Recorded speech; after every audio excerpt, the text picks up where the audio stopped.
Changer de point de vue pour changer les choses. Vous présente la revue de presse.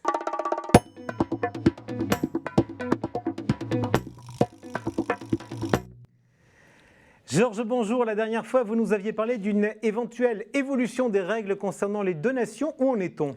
Bonjour Jean-François, écoutez, il y a un mois l'annonce était imminente, mais bon, elle n'est toujours pas arrivée. Mais il existe quand même des nouvelles mesures prises l'an dernier et valables jusqu'au 30 juin prochain. Qu'est-ce que c'est ? C'est une exonération supplémentaire à hauteur de 100 000 euros dans certains cas précis, développement d'une PME de moins de 50 salariés, des travaux d'économie d'énergie dans sa résidence principale ou la construction de sa résidence principale. Mais question, est-ce que cela marche aussi pour les ventes en l'état de futur achèvement, les fameuses VEFA ? Le ministère de l'économie Bercy a donné sa réponse et c'est non. Pourquoi ? Parce qu'une VEFA, c'est une vente et ce n'est pas une construction. Ok, à cette occasion, sur ces avantages fiscaux à hauteur de 100 000 euros, Bercy aurait peut-être pu se rappeler qu'il y avait des règles de réévaluation, des règles civiles de réévaluation des dons manuels, mais je dis ça, je dis rien. Allez, ça ne bouge pas encore.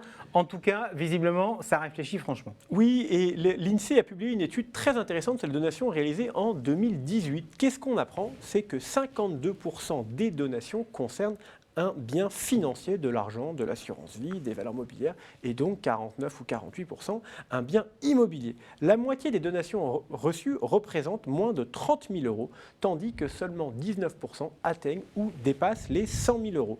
Sans surprise, ce sont les parents qui, souvent âgés de plus de 60 ans, donnent le plus. Par ailleurs, les donateurs sont plus aisés que la moyenne, et les donataires possèdent également souvent un patrimoine déjà conséquent. En effet, plus de 80% d'entre eux ont plus de 40 ans. Enfin bon, derrière tout ça, on constate quand même que la logique des Français, c'est d'essayer d'aller à l'abattement, jamais vraiment le dépasser. Tout ça, ça relève quand même de la grande envie de nous tous de ne pas payer d'impôts. Oui, et sur le sujet des impôts, l'OCDE nous donne dans un rapport quelques indications sur la charge fiscale qui a fortement diminué en 2020.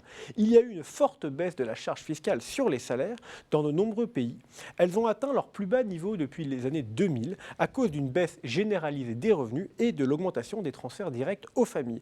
L'impact du Covid sur le marché du travail n'est pas étranger à une baisse généralisée des salaires nominaux moyens. Par ailleurs, l'OCDE nous montre que la fiscalité varie énormément en fonction des pays. Si vous êtes célibataire, vous aurez 0% d'impôt en Colombie, alors que vous en aurez 51% en Belgique.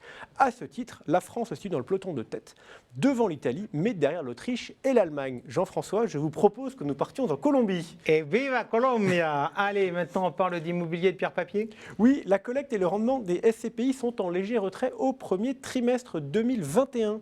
Les SCPI ont enregistré une collecte de 1,7 milliard d'euros pour un taux de distribution sur valeur de marché de 3,98% selon les chiffres de France SCPI, un niveau inférieur au rendement moyen de 2020 de 4,2%.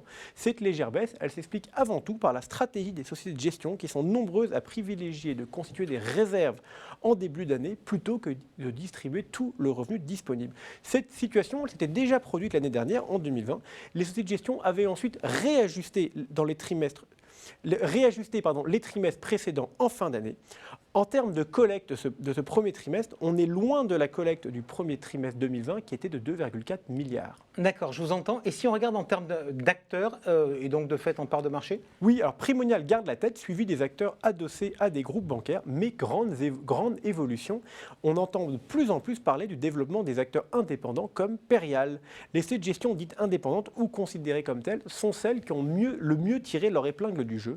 La collecte des gestionnaires affiliés ne représente plus que de 17% de la collecte globale. Alors, on retrouvera d'ailleurs Marie-Claire Marquez, la directrice du développement de Perial, dans quelques instants pour creuser ce sujet.